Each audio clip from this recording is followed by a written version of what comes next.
I'm sure by now you guys have seen videos of this man by the name of Olio circulating around the internet.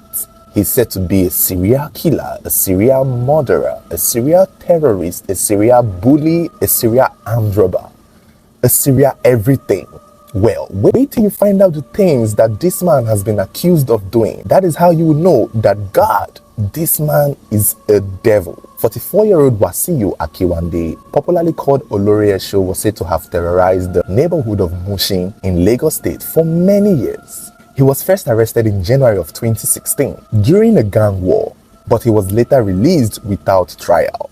And this was a big mistake, because what he did after he came out from prison, my God, it would have been better they kept him in prison. After his release, he went into hiding, but did not stop his crimes. In fact, it got worse. And for many years, he has been evading police arrests while still committing crime. It's one thing to be running from police and you are behaving yourself, hiding under the radar, waiting for the dust to settle. This guy is running, hiding, and still killing people, still terrorizing people, still committing murder. And so eventually, around the 5th of August 2025, he was arrested and arraigned in court.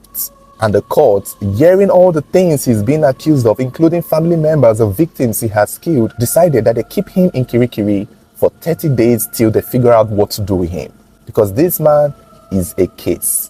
Just for clarity, he was arrested on the 20th of June of 2025 in Agbado area of Ogun State. That was where he was first arrested a few months ago. It was on the 5th of August that he was taken to court in Lagos State, that he was arraigned in court. That was when he was brought and the videos of him being made began circulating. And it was pointed out that the places he terrorized the most were Mushin, Surulere, Fadeyi, and Indi Araba. And these are some of the things that he was accused of doing. These are some of the crimes that he was accused of. And let's go through the list. It was said that he killed 2 young men. One is Yusuf Bolakale, a 30-year-old man, and Yusuf Ramadan, a 23-year-old boy. He shot them dead with an AK-47 rifle in Mosalashi Street in Mushin. On the 9th of December 2010, they said he shot and killed a 10-year-old girl by the name of Aminat Latif.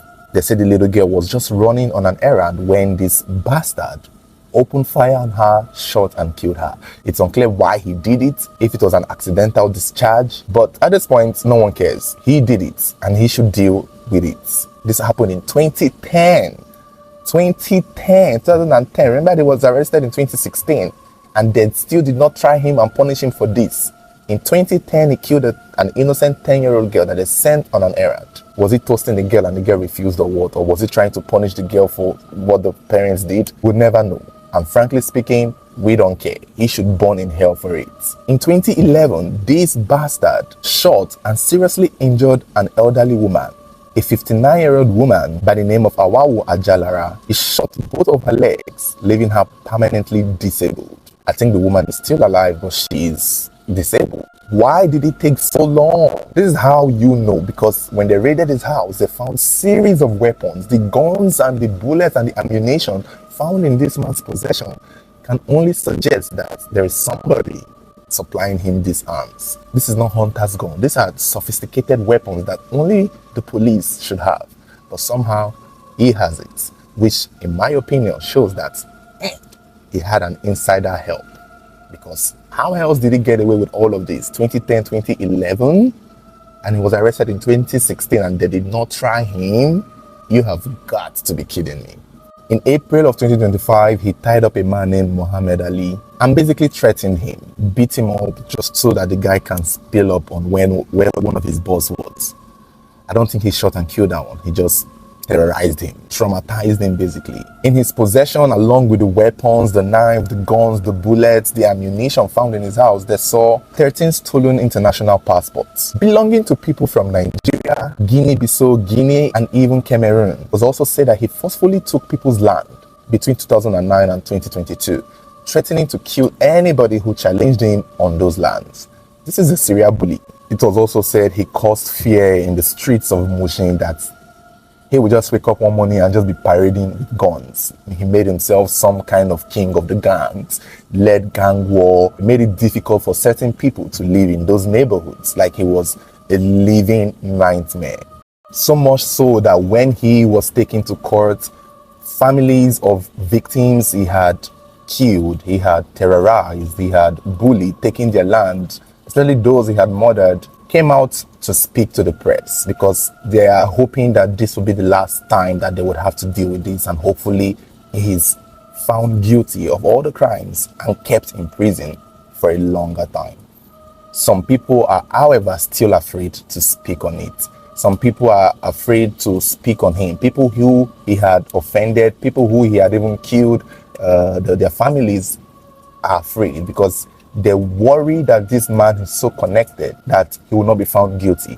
They have a feeling that he will still come out of prison. And they are afraid that when he comes out of prison and sees all the people talking about him, he's going to come for them. Hopefully he doesn't come for me, because Lord have mercy, I do not want to deal with this. The moment I hear he has been released from prison, I'm going to delete this video. That's fact. By the end of the day in courts, it was ruled that he shouldn't stay in police custody, but he should stay in Kirikiri prison.